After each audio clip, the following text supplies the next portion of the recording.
Après 3 années à combattre avec l'armée de résistance du Seigneur en Ouganda, Kenneth Kaunda a dû reconstruire sa vie de zéro. Enlevé à l'âge de 13 ans, cet ancien enfant soldat a pu obtenir l'amnistie en quittant les rangs. Il est heureux de voir Dominique Ongwen jugé. Ce sont des commandants comme Ongwen qui l'ont forcé à commettre des crimes terribles.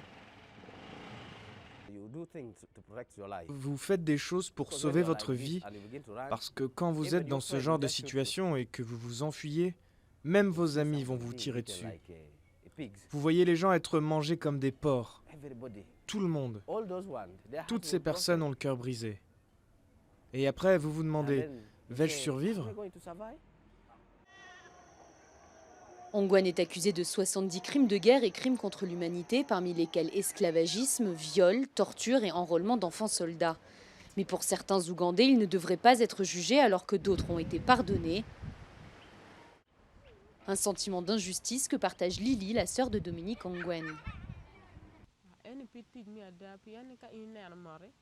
Ce n'est pas juste que très peu des commandants de la LRA soient derrière les barreaux et que les responsables supérieurs puissent marcher dans la rue librement.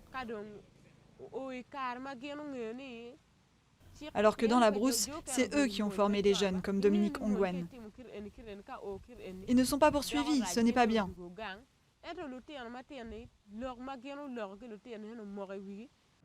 Ici, à Goulou, victimes et bourreaux vivent ensemble, mais retourner à une vie normale n'est pas chose facile pour ces anciens enfants soldats, écrasés par le poids de la culpabilité. C'est comme enseigner quelque chose à un enfant. Si vous lui expliquez quelque chose dès l'enfance, cela va rester imprimé en lui. Loin de Goulou, un tribunal international devra maintenant décider si une enfance perdue par la violence peut justifier les crimes d'un adulte.